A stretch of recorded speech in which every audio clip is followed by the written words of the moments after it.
Igreja Açores, o programa com a atualidade da Diocese para ouvir aos domingos, ao meio-dia, na sua Antena 1 Açores.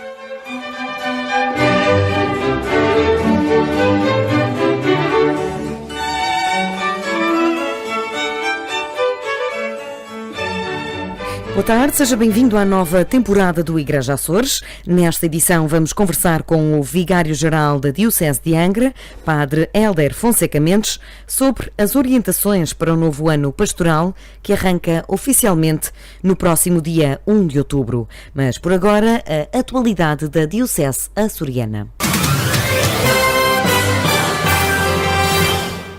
A Diocese de Angra conta agora com mais leigos nos destinos dos serviços diocesanos, mais precisamente na Pastoral Social, Pastoral Familiar e Comissão Diocesana dos Bens Culturais da Igreja.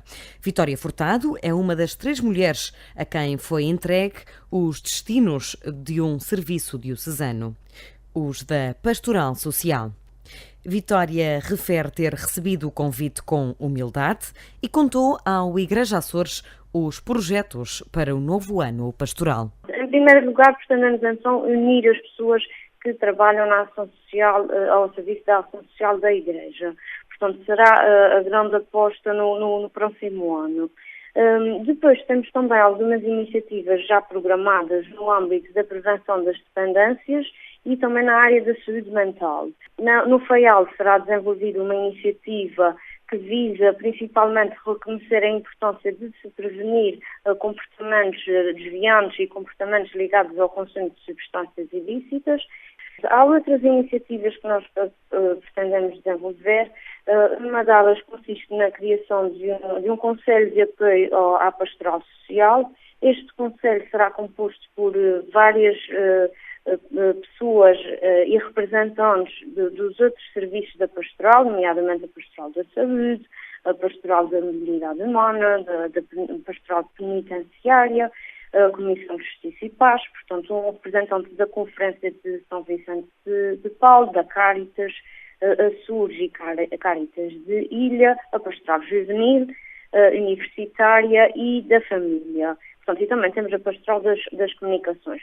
Relativamente à saúde mental, Vitória Furtado pretende formar os leigos para identificarem e lidarem com doenças do foro mental ainda numa fase inicial. Na Ilha Terceira será realizada uma formação intitulada Primeiros Socorros em Saúde Mental, que visa testar qualquer pessoa, qualquer leigo, que tem algumas ferramentas para perante uma situação que esteja, uma pessoa que esteja a sofrer de doença mental, como por exemplo uma depressão, uma ansiedade, no início, num estadio ainda muito inicial, qualquer pessoa com acesso a essa formação poderá auxiliar numa primeira linha esta pessoa em situação de sofrimento. Vitória Furtado acredita que todos somos dotados de capacidades de liderança e que a entrada de leigos para os serviços diocesanos pode ser uma lufada de ar fresco para a Igreja nos Açores.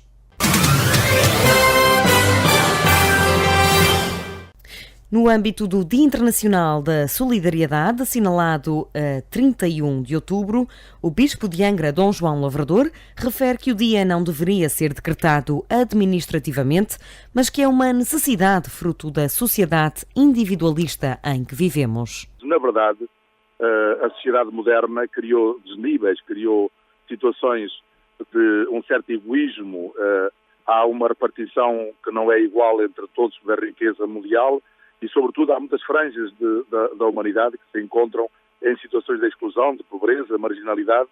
Portanto, no fundo, isto é fruto de uma sociedade moderna que criou também uma cultura muito de tipo individualista. Deixou-se de ser pessoa para ser indivíduo e, portanto, o indivíduo é alguém que cria no outro, não apenas, não cria alguém que lhe seja igual, com quem se relaciona, mas cria essencialmente um rival. Isto é muito perigoso. E por isso eu penso que é muito oportuno o decretar de um dia da solidariedade, como o Papa tem também já chamado a atenção e inclusivamente criou um dia próprio, um domingo, para o pobre, precisamente para chamar a atenção para esta realidade da nossa sociedade, Portanto, é um marco dentro do contexto social e cultural em que vivemos, para nos alertar precisamente para esta situação de desigualdades e para apelar para que as pessoas e as instituições possam realmente criar um novo estilo de vida, uma nova forma, um novo horizonte para que uma sociedade tenha, realmente se recrie uma nova humanidade no meio do contexto do mundo em que vivemos. No Dia Internacional da Solidariedade, o Bispo Dom João Lavrador apela sobretudo à partilha de oportunidades. É no fundo, nós olharmos todos como seres humanos. O humano é precisamente isso, é olhar o outro como irmão, é realmente reconhecer que temos que ter todos, e este todos é mesmo todos, iguais oportunidades e, essencialmente, estender a mão àquele que, porventura, pelas suas capacidades, não é capaz de atingir aquele grau de oportunidade que outros, pelas suas capacidades, possam ter. Tem que haver aqui uma partilha cada vez maior, não apenas só de bens materiais, mas também a partilha de capacidades e a partilha entre todos das oportunidades que todos devem ter. O Dia Internacional da Solidariedade foi decretado pela Organização das Nações Unidas em 2000, na Declaração do Milénio das Nações Unidas, com o objetivo de promover os ideais de solidariedade, um pilar das relações internacionais no século XXI.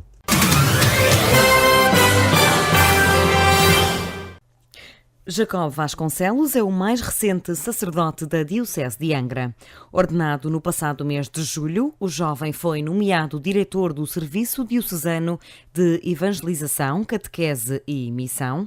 O jovem sacerdote será também secretário pessoal de Dom João Lavrador, Bispo de Angra, e vigário da Paróquia da Ribeirinha, e ainda acumula as funções de assistente da Casa de Santa Clara das Irmãs Franciscanas Hospitaleiras. Perante tantas responsabilidades, o jovem pároco da Ilha das Flores destaca a necessidade de entrar com humildade em todas estas missões. Com esperança e com a consciência de que são muitas responsabilidades, mas que procurarei também desempenhá-las com fidelidade e conhecendo aquilo que são as realidades. Eu, para já, não vou assim com grandes ideais no sentido de fazer grandes revoluções, nem nada que se pareça com isto. Para já é conhecer os terrenos. Eu tenho a graça de já estar há muito tempo na terceira, há 9 anos, sensivelmente, e por isso conheço a ilha, mas trabalhei sempre em ambientes diversos, o seminário, as paróquias, e agora as responsabilidades que me foram entregues são de outro âmbito, pelo que preciso de algum tempo para conhecer, para estar com aqueles com quem vou trabalhar, para perceber os diversos contextos e adaptar-me da melhor forma possível. Jacob acredita que as 4 nomeações exigem dedicação e tempo, mas assume as que vão exigir mais de si. No fundo, todas precisam de dedicação, qualquer uma delas, todas precisam de responsabilidade, enfim, de sentido de serviço. Por isso eu não gostaria de destacar uma ou outra como sendo mais preocupante. Eu acho que todas necessitam de atenção. Naturalmente que o cargo que me ocupa certamente mais tempo e mais responsabilidade necessitará também é o de secretário do Sr. Bispo. No entanto, por exemplo, não posso deixar de dizer que a catequese também é um âmbito muito vasto, que precisa de ser muito trabalhado, sobretudo na formação dos catequistas, na relação entre os pais, a catequese e a paróquia, enfim. São âmbitos que têm desafios diferentes e por isso é difícil dizer se um ou outro preocupa mais. Acho que são preocupações diferentes que necessitam da devida atenção, se excluir umas ou outras. Quanto ao regresso da figura do secretário do Bispo, que Jacob vai assumir, Dom João Lavrador justifica a medida com o facto da Diocese açoriana ser tão dispersa. Nós tínhamos necessidade de alguém que, juntamente com o Bispo, pudesse fazer uma presença, seja na Casa Episcopal, seja depois no trabalho, a secundar todo o trabalho que o Bispo tenha realizado, dada a configuração da nossa Diocese, tão dispersa e que o Bispo está tantas vezes fora da Casa Episcopal, e tínhamos necessidade de alguém que dirigisse o secretariado da catequese, e eu penso que o Jacó, depois do seu curso de seminário, agora com uma teologia muito fresca e renovada, possa realmente trabalhar nesse setor. O cargo de secretário do Bispo é retomado por Dom João Lavrador depois de mais de 20 anos em suspensão com Dom António de Sousa Braga.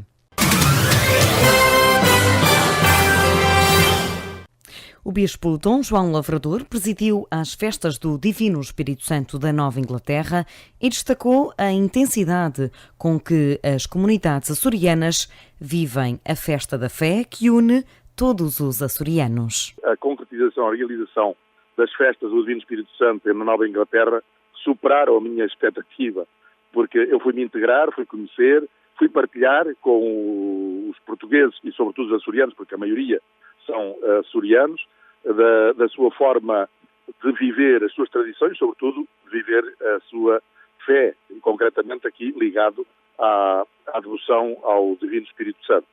E realmente a grandeza, realmente a quantidade e a forma pela qual, com todo o empenho que se dedicam a estas festas na Nova Inglaterra, realmente é qualquer coisa de magnífico e deixa-nos a todos nós surpreendidos pela forma pela qual o povo açoriano continua aí a manter as suas tradições e, naturalmente, nós vemos que, apesar, certamente, para alguns, poderá ter alguma exterioridade e ficar apenas aí, mas muitos têm uma convicção realmente da profundidade religiosa que estas festas têm.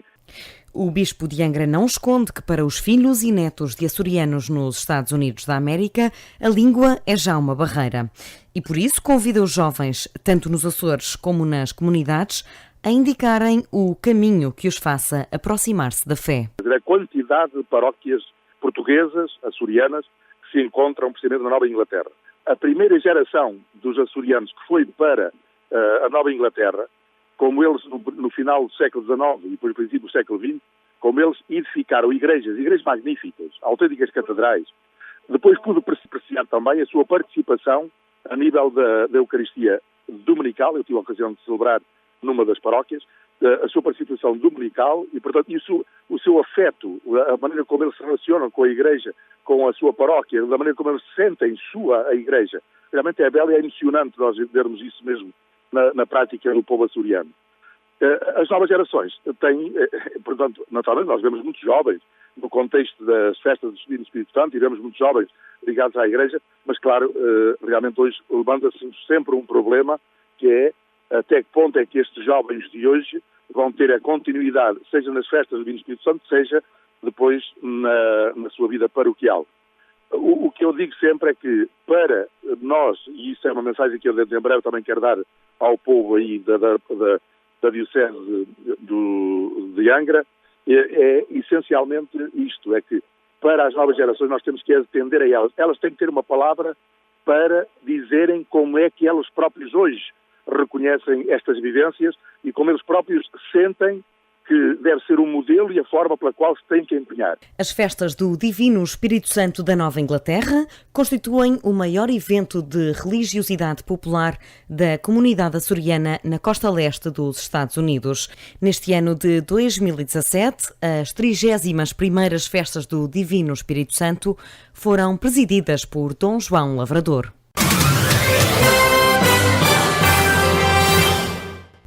E neste regresso do Igreja Açores temos o primeiro convidado desta temporada, é o padre Hélder Fonseca Mendes, vigário-geral da Diocese de Angra. Hoje a nossa entrevista vai pairar pelas orientações diocesanas para o ano 2017-2018 e também vamos falar um pouco sobre religiosidade popular. Antes de mais, bom dia, obrigada por estar connosco aos microfones deste Igreja Açores. Partilha, vem e segue-me. Em traços muito gerais, em que é que assenta o projeto para o próximo ano pastoral, que se inicia no próximo dia 1 de outubro? Bom dia para si, Tatiana, e a todos os nossos ouvintes. O programa para o próximo ano que agora iniciamos parte do Evangelho, como não podia ser de outro modo, a partir do capítulo 19 de São Mateus: se queres ser perfeito, vai e distribui os teus bens pelos pobres, vem e segue. É uma máxima, é um ideal muito elevado, mas nem por isso deixamos de o observar. E quando o Evangelho diz vem e segue-me, é uma chamada de Jesus a um jovem rico, e continua, vai e distribui os teus bens pelos pobres, é uma premissa e uma consequência do seguimento. Estamos a falar aqui de todo o tipo de bens em que devemos distribuir e partilhá-los. Por outro lado, gostava também de referir sobre planos de pastoral anuais, porque pode parecer que um ano fazemos uma coisa, no outro ano a deixamos da mão.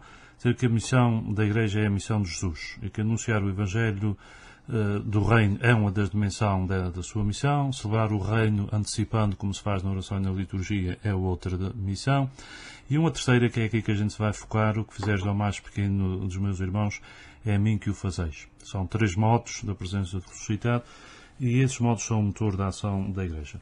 Depois, como dizia, cada ano, e este também é um sinal da unidade, de participação e corresponsabilidade dos órgãos diocesanos de consulta, auscultam as necessidades das pessoas, quer em sociedade, quer em Igreja, e definem determinadas prioridades. É assim que nasce e se desenvolve um programa de ação pastoral como temos pela frente. Verdadeiramente, o ano pastoral acaba dia 31 de agosto e começa dia 1 de setembro de cada ano. Portanto, não há propriamente um intervalo, nem interrupções, como também não as há na vida das pessoas, das famílias e das comunidades. Mas há dias, como disse, para assinalar o recomeço, que será dia 1 de outubro, e para assinalar um termo, que normalmente é o último domingo de junho. Também, aqui, as estações do ano e o ritmo escolar condicionam bastante o nosso ritmo, que também tem outra marca, que é o ano litúrgico, que começa habitualmente no Advento do Natal do Senhor e termina com a festa de Cristo Rei. Mas indo concretamente à sua pergunta, em que consiste ou em que é que nos propomos como diocese ao longo deste ano pastoral, citando o que está na introdução, diria que é ir mais além e mais fundo no que toca às questões que provocam a exclusão social e empenhar-nos na solução dos problemas com que nos deparamos nas comunidades cristãs. E por isso vamos valorizar mais os organismos que se dedicam a esta causa da pastoral social, privilegiando os jovens e a família, e tentaremos assim envolver toda a comunidade cristã nas respostas sociais. Dando mais alguma atenção à questão da pobreza, que não é uma questão só da Igreja, colaborando com toda a comunidade açoriana nesta erradicação, e de todo e qualquer fator que origine a pobreza, sobretudo na pobreza infantil e na pobreza juvenil. E, portanto, este programa não é exclusivamente da Igreja, é um programa de cooperação e de prevenção das desigualdades sociais com outras instâncias, apoiar o combate a toda qualquer forma de violência e discriminação e, portanto, promover os estilos de vida saudáveis que previnam consumos e dependências. São objetivos muito alargados em que a Igreja se quer empenhar, mas que não fará sozinho, com outras entidades privadas, públicas e com todos os cidadãos de boa vontade. Temos mais uma vez o foco colocado na pastoral social. Será criado um conselho de apoio ao Serviço Diocesano da Pastoral Social. Em que é que vai consistir e quem é que vai integrar este órgão?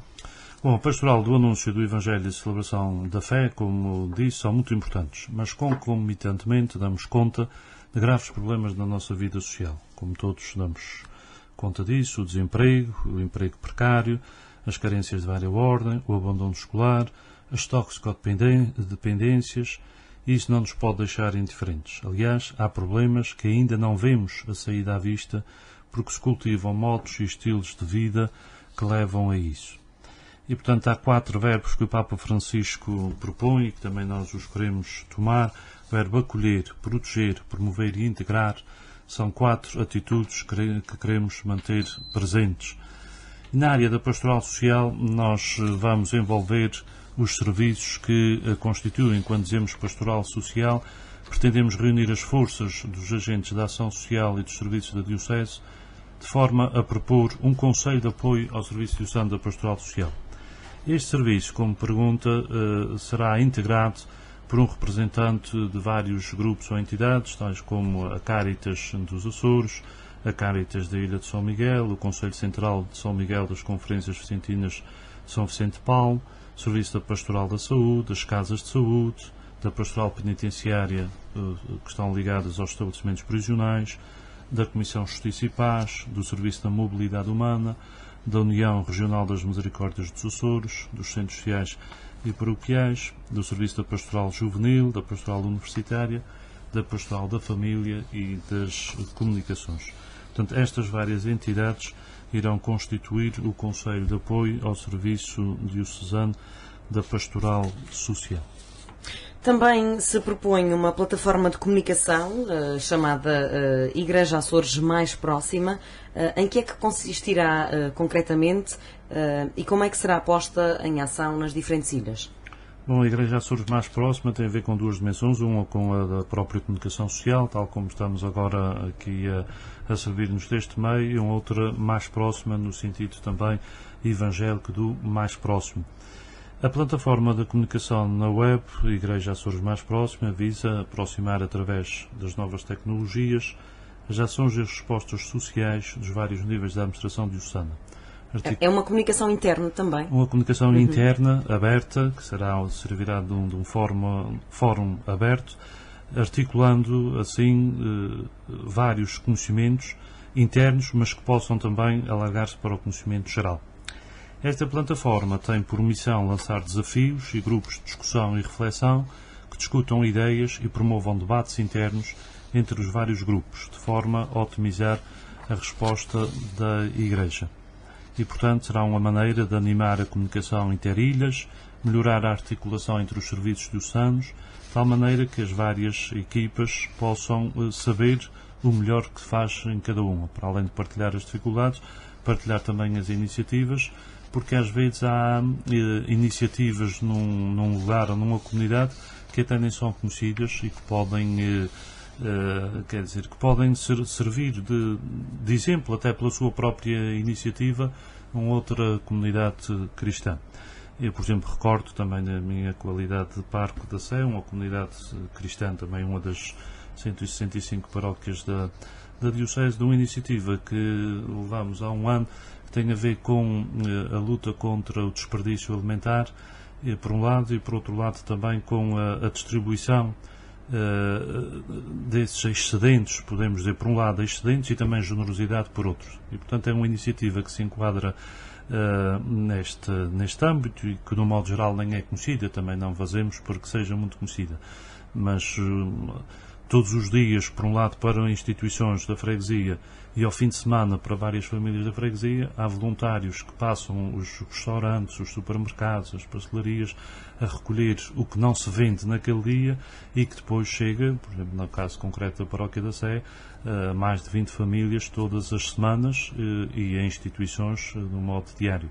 Os empresários colaboram nesta causa? Sim, colaboram, aqueles que se inscreveram, se dispuseram a colaborar, alguns até fazendo bens propositadamente para, se não os têm, como excedentes, e outros, precisamente aquilo que não é vendido nesse dia. Não se trata de restos que as pessoas deixaram, mas sim do que não é possível vender, que não foi vendido dia a seguir. Isso só como um exemplo, que imagino que se façam muitas iniciativas pelos Açores fora e que muitas delas não sejam conhecidas até do ponto de vista interno. E provavelmente, como este exemplo, haverá muitos outros que poderão integrar essa plataforma de comunicação para falar da Igreja Açores mais próxima.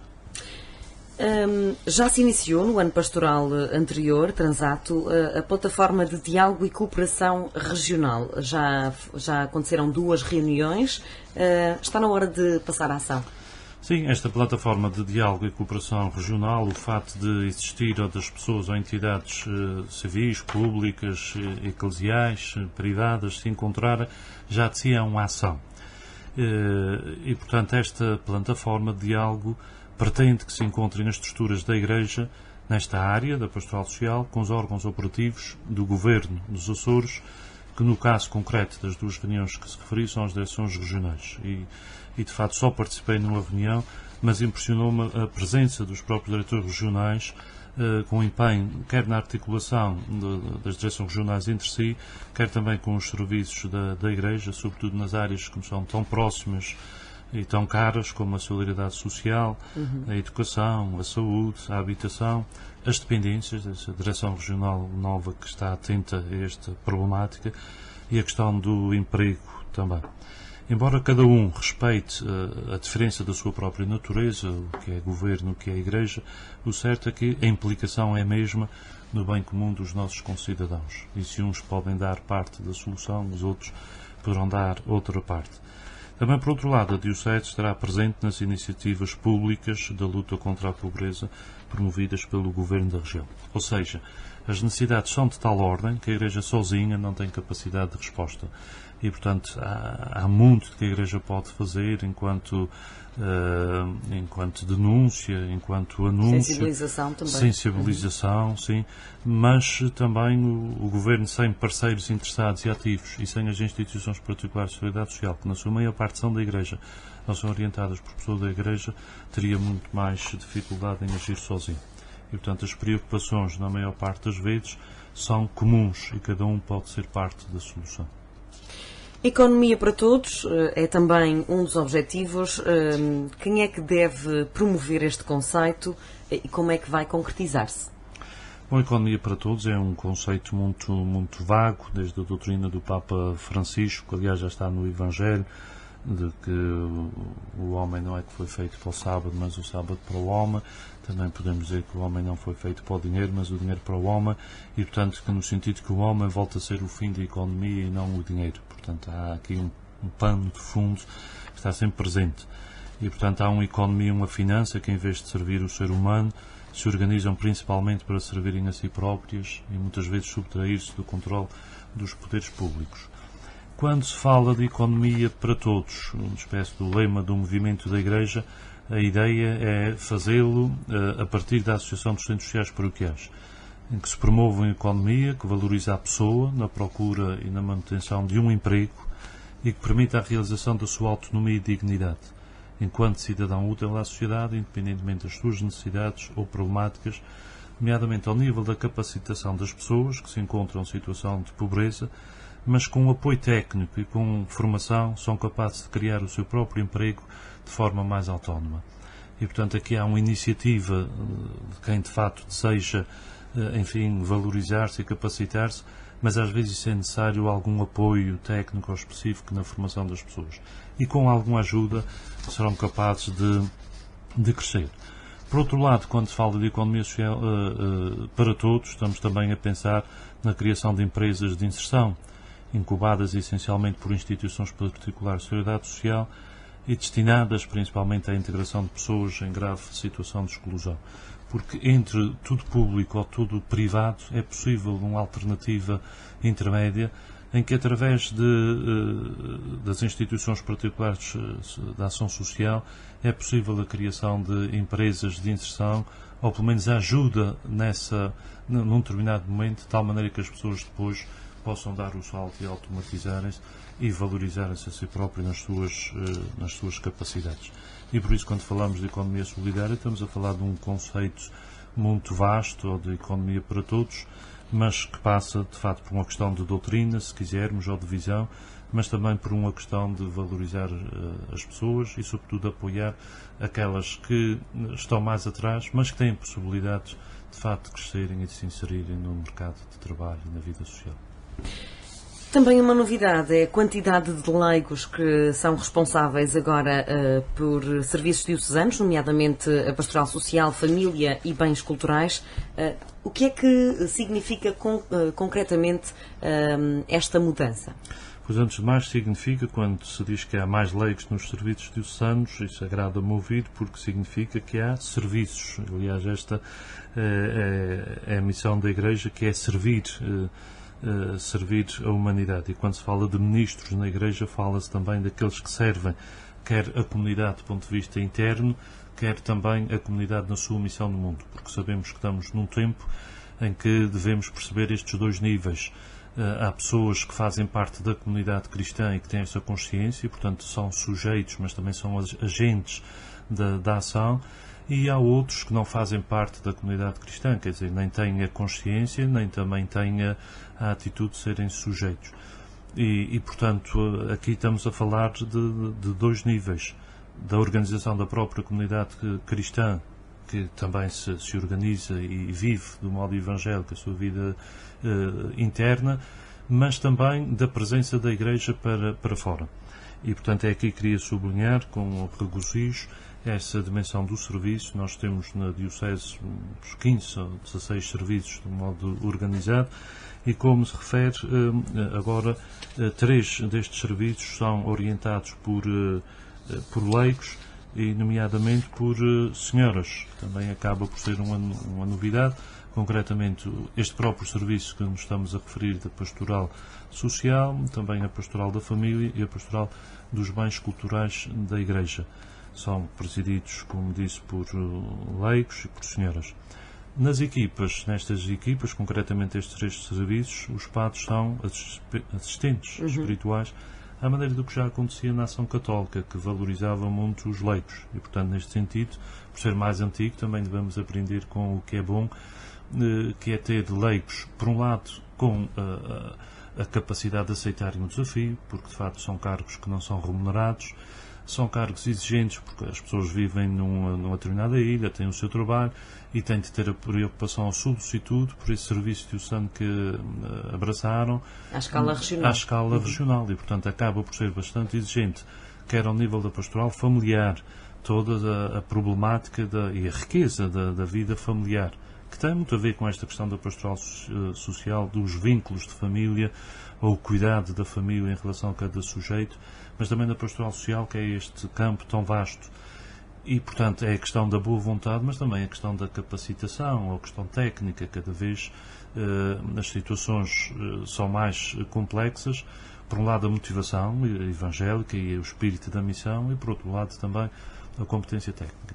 Mas, por exemplo, nos próprios bens culturais da Igreja, estamos a falar de questões que passam pela arquitetura, que passam pelos arquivos, que passam pela arte, pela escultura, pela pintura. Quer dizer, é necessário uma equipa multidisciplinar em cada um destes serviços, de tal maneira que se possa pronunciar sobre as várias dimensões da Igreja, dos bens patrimoniais da Igreja, dos seus bens culturais, artísticos, etc., porque é também uma dimensão presente na expressão e no cultivo da fé. Estão à altura do desafio, estas leigas? Eu julgo que sim, juntamente com os outros serviços. Nós estamos agora a mudar equipas, porque cada mandato é de 5 anos e, portanto, as várias direções diocesanas terminaram este ano os seus mandatos, porque tinham sido nomeadas em 2012 e, portanto, grande parte dos serviços diocesanos começam agora com novas equipas. Continuaremos com novidades, portanto, nos próximos tempos. Sim, julgo que sim, e queria deixar uma palavra também de reconhecimento, quer aos membros das equipas diocesanas que deixam, quer àqueles que entram agora, porque é um trabalho de voluntariado. Nós não falamos de voluntariado porque não vemos as pessoas no terreno, mas em que associam a sua disponibilidade, a sua generosidade, a sua solicitude e a sua competência técnica ao serviço da Igreja, nas suas várias dimensões de alimento espiritual e de expressão da sua própria fé. Temos também novos vigários. Como é que eles vão articular-se entre eles e também com os serviços? Bom, isso também ainda estamos para ver. Já há muitos anos que não há vigários episcopais territoriais, mas de qualquer maneira, mais do que uma preocupação, é uma questão para nos animarmos depois da consulta que foi feita pelo nosso bispo durante o último ano. Nós ficamos com 3 vigários territoriais e um vigário temático para a área da formação, e assim temos mais possibilidades de articular as ações em grupos de ilhas mais próximas, bem como cuidar da formação dos agentes de pastoral.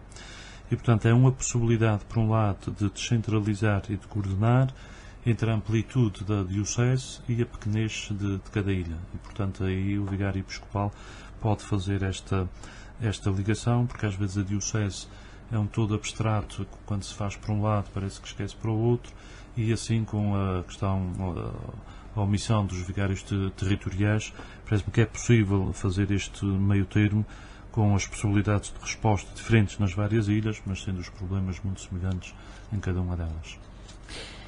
O que é que vai ser preparado para o Sínodo dos Bispos sobre os jovens? Bom, de facto, o Papa Francisco convocou um sino de jovens para outubro do ano 2018, que se intitula, a preocupação do Papa é os jovens, a fé e o discernimento vocacional. Antes de mais, os jovens, porque até na questão da pastoral social nós vemos os jovens como um foco de pobreza. E, portanto, mas independentemente disso, ou também juntamente com esta dimensão, portanto, os jovens em si próprios, a fé enquanto na sua dimensão do sujeito, mas também na dimensão da tradição, da comunicação objetiva que é transmitida pela Igreja, e a questão do discernimento vocacional, quer dizer, sobre os sonhos e as respostas do futuro de cada um. O Papa reconhece ao convocar este sínodo que os jovens são a esperança da Igreja e pergunta-lhes: que sonhais para o vosso futuro? E é a partir deste sonho do futuro que o Papa destina o sínodo, que está orientado para os jovens entre os 16 e os 28 anos.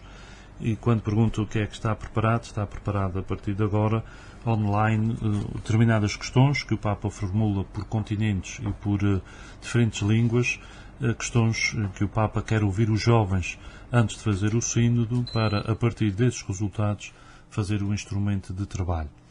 No nosso caso, da Diocese de Angra, os serviços diocesanos da Pastoral Juvenil e da Pastoral Universitária irão dinamizar esta consulta, que serve, por um lado, aos próprios jovens de questionamento, de reflexão, de encontro, de abertura, de fé e de discernimento vocacional. Ou seja, enquanto se faz a consulta ou enquanto se faz a pergunta, vamos procurar que chegue ao maior número possível de jovens, antes de mais por serem jovens, e depois na sua atitude de fé, ou perguntando pela sua fé e também pelo seu discernimento vocacional. Só este momento de consulta, eu diria, talvez seja a parte mais interessante do sínodo. E os resultados da consulta dos jovens de todo o mundo entre estas idades, de 16 aos 28 anos, servirá como instrumento de trabalho, então, para a discussão do próprio sínodo. Portanto, é uma dinâmica e um momento muito importante para a vida da Igreja em geral, para a nossa Igreja em particular, porque é um momento de fazer dos jovens sujeitos de fé e sujeitos da Igreja, dizendo o que é que nós temos a dizer perante os sonhos e o futuro que nos espera.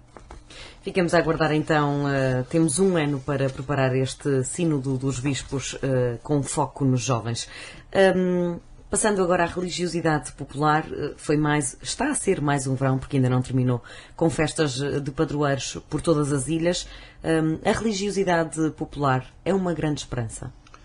Sim, é uma esperança, porque é um lugar de evangelização e todos nós gostamos de ver estas manifestações de fé e de religiosidade praticamente por todas as nossas ilhas. É a mais instintiva, se calhar?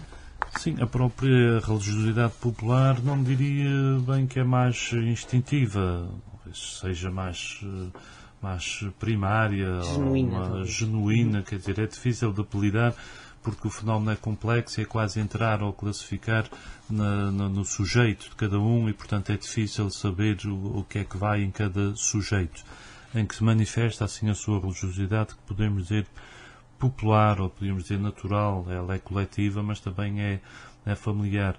E, de facto, ela é importante ou é de esperança, porque é um momento ou um lugar de evangelização.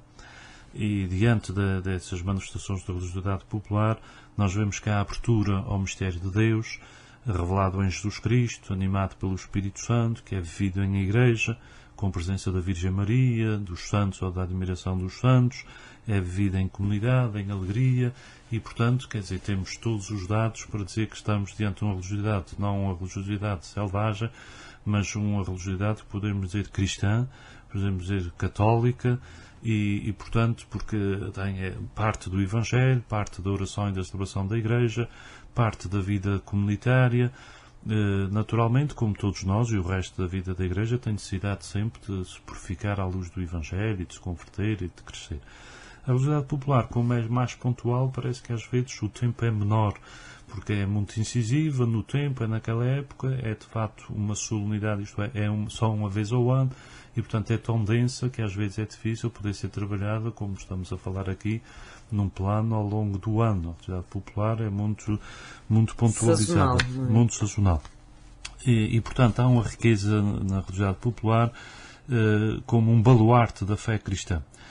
Mas temos de fazer com que a pureza da festa não se perca. O que tenho reparado em algumas festas que tenho participado aqui nos Açores é que, de facto, os momentos são densos, as ilhas ou os concelhos, as vilas ou as cidades estão cheios de gente, e é fácil depois transformar a festa religiosa noutros festivais de outras naturezas, que também são importantes, mas que pode haver um problema, que é, às vezes, o que se associa à festa, do ponto de vista comercial ou de outras dimensões, pode abafar a própria dimensão quando dizemos de religiosidade popular, um pouco o que aconteceu com São João em relação às Sanjoaninas, quer dizer, não há propriamente um precursor de Cristo, seu nascimento, a sua vida, da sua morte, pronto, podemos ter umas Sanjoaninas sem São João.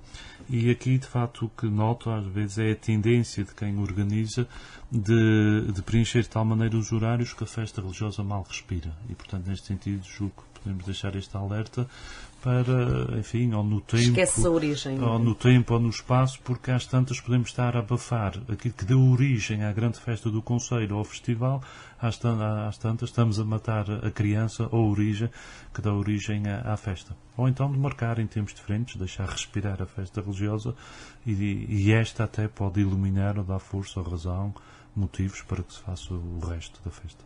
Presumo que seja essa a resposta à minha próxima pergunta, que é o que é que havia a trilhar, o que é que há a trilhar neste terreno tão fértil que é a religiosidade popular? Sim, por um lado, é valorizar esta implementação cultural no terreno, é que também é um dado que culturalmente está aceito e deve ser valorizado. Também, por outro lado, o regresso dos imigrantes. O que é importante é esta ida que foi com eles da fé, mas também o regresso que vem com eles da fé. Isso é um dado interessante que se nota sobretudo em relação a impérios do Espírito Santo, a algumas ilhas ou a algumas localidades que, se não fossem os imigrantes, teriam já perdido a sua festa. E, portanto, esta ida, levar a fé para fora, para terras de imigração, também depois é muito interessante ver o seu retorno. E aqui a valorização da presença dos imigrantes, eu julgo que é de destacar. Por outro lado, internamente, a preparação cuidada da festa, que não por lazer, nós temos esta experiência, que as pessoas veem a festa não como um tempo de ócio, mas como um tempo de trabalho. Portanto, dá muito trabalho para fazer a festa e esta é uma dimensão que devemos valorizar. Internamente, julgo também valorizar mais o próprio momento das procissões, durante o tempo de saída, a procissão em si, a chegada, porque às vezes acaba por ser também muito só o desfile ou o aparato. As filharmónicas são interessantíssimas, uma riqueza extraordinária, mas podiam ser complementadas com algum anúncio da palavra, com algum canto dos próprios coros litúrgicos, ou com a amplificação sonora que temos nos átrios ou nas praças das igrejas. Quer dizer, também se poderia, parece-me, valorizar mais esta dimensão do anúncio do Evangelho, da própria oração, a partir das manifestações públicas da religiosidade popular. Bom, recentemente houve um artigo, acho que foi nesta semana, em que na comunicação social local respondeu um artigo de um jovem que vivia o dilema de batizar ou não o filho em idade de bebê, não é? Alegando impor-lhe uma religião. Batizar ou não os nossos filhos em idade em bebés? Sim, a questão é delicada porque eu vejo extremos, quer dizer, o batismo como um ato social puro, um cerimonial, quer dizer, é preciso arranjar um padrinho ou uma madrinha para esta criança, o que é que havemos de fazer? Bom, como o civil não pode dar padrinhos ou madrinhas, vamos então batizar a criança à igreja, temos que fazer uma festa, não fizemos quando nasceu, porque não era oportuno, vamos fazer agora. E pronto, a partir desta motivação até podemos arranjar outra melhor. Por outro lado, vejo também alguns pais que, ainda que objetivamente não têm nada contra a fé cristã, ou contra a Igreja, podem, numa atitude que, enfim, chamada, que dizem de respeito ao filho, não pedir o batismo. E aqui, de facto, é que não estou de acordo, porque não se pode dizer por respeito ao filho, não se faz nada. Diria que é escolher um caminho, mas que não é impô-lo, porque não podemos valorizar as minorias, como às vezes acontece entre nós, admiramos muito as minorias, as tradições dos outros, mas em relação a nós próprios deixamos um vazio para os nossos filhos. E, portanto, nós acreditamos que a educação da fé que vem do batismo e que a catequese ajuda é uma forma de dizer que não somos selvagens, não nascemos selvagens, não vamos crescer selvagens. E, portanto, nesse sentido, julgo que é próprio ou que se deve pedir o batismo para as crianças se os pais estão convencidos da sua própria fé. E, portanto, que aí há toda a possibilidade dessa criança crescer na fé. Há uma marca da nossa época que é partirmos do zero, da tábua rasa, tudo é posto em questão, nada é dado por adquirido e, portanto, nem a fé nem a religião é como se o mundo começasse hoje, não há nada para trás. E, portanto, nesse sentido, também parece-me que devemos deixar um alerta. E o que vi respondendo a este pai que vejo preocupado com o batismo da filha, é duas alternativas. Ele, por um lado, dizia, ou deixar um crescimento selvagem ao sabor da confusão própria do tempo, ou uma educação e uma transmissão da vida espiritual e moral, de acordo com a própria convicção e a tradição religiosa dos pais. E, portanto, aí temos um lugar de transmissão que, antes de mais, começa pelos próprios pais, pelo seu berço, pela sua casa, por uma comunidade cristã, por uma catequese depois organizada, e assim essa criança pode crescer em liberdade, em estatura, em sabedoria, em graça, como diz o Evangelho, positivamente condicionada pelos pais, eu diria aí não imposta. Ela é positivamente condicionada, orientada pelos pais, como faz qualquer pedagogo que ama. E dizia essa resposta a este pai preocupado que na nossa própria língua materna, no tipo de alimentação, no tipo de educação, a gente faz isto em relação aos filhos e não está a impor nada, está-lhe a dar o melhor que tem. E, portanto, em relação à aventura da vida, aos perigos da vida, como numa viagem, a gente prepara tudo para um adulto, mas também depois prepara para a criança, se tiver que sair do avião, que ela saia devidamente protegida pelos pais, e assim também é no batismo na igreja, ela que seja acompanhada, protegida pelos pais, e não há perigo nem ameaça de estar a impor nada, porque se o pai não a orientar, provavelmente serão outros a fazer isso pelos pais. Bom, o nosso tempo voa neste espaço de rádio. Queria só perguntar-lhe quais são, de uma forma muito sucinta, quais são os seus desejos para este novo ano pastoral. Os meus desejos é sempre procurar conhecer a Jesus Cristo. Conhecer a Jesus Cristo é tudo. Conhecer Ele é a verdade e, portanto, a verdade há de nos libertar. E, ao fim daquilo que acabo de dizer, portanto, os meus desejos é que se realize tudo o que eu acabo de dizer, que acho que é muito só para um ano, os desafios que temos à nossa frente. Mas também a proposta, a ideia, se quisermos, o ideal que temos pela nossa frente, tantos recursos que temos ao nível de agentes, de instituições, de estruturas, de organismos, quer dizer, há tanta capacidade e ao mesmo tempo tanta necessidade de resposta, de tal maneira que a gente veja que as pessoas possam crescer e viver de um modo mais saudável, no respeito pela sua dignidade, no direito à sua promoção, numa cultura da paz, numa vida de comunidade saudável, e que um modo de fazer tudo isto é, de facto, alimentar a fé, vivê-la em comunidade, vivê-la em igreja, porque Jesus Cristo não nos faz mal nenhum, pelo contrário, com Ele temos tudo e recebemos tudo. Muito obrigada por ter aceito o nosso convite para ser o convidado deste primeiro Igreja de Açores na nova temporada. Foi nosso convidado vigário-geral da Diocese de Angra, Padre Hélder Fonseca Mendes. Muito obrigada e nós regressamos na próxima semana com mais notícias da Diocese de Angra e com mais um convidado especial.